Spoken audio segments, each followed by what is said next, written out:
UK businesses operating in the EU or serving EU customers must comply with the NIS2 Directive. Compliance is essential to avoid disruptions and strengthen cybersecurity. Here are key best practices to help meet NIS2 requirements. 1. Conduct a risk assessment. Identify and prioritize threats and vulnerabilities across your systems. 2. Use strong access controls. Enforce multi-factor authentication and role-based access to protect sensitive data. 3. Monitor continuously. Deploy tools like intrusion detection systems and SIM for real-time threat response. 4.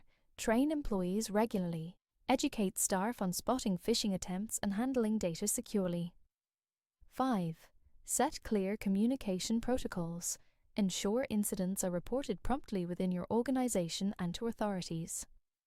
6. Engage external experts.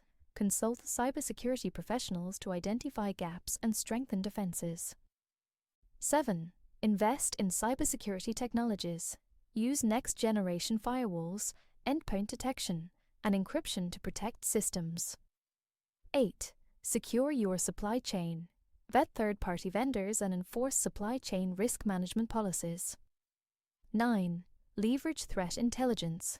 Integrate real-time threat data into your security strategy. To learn more about NIS2 compliance for UK businesses, visit kiteworks.com.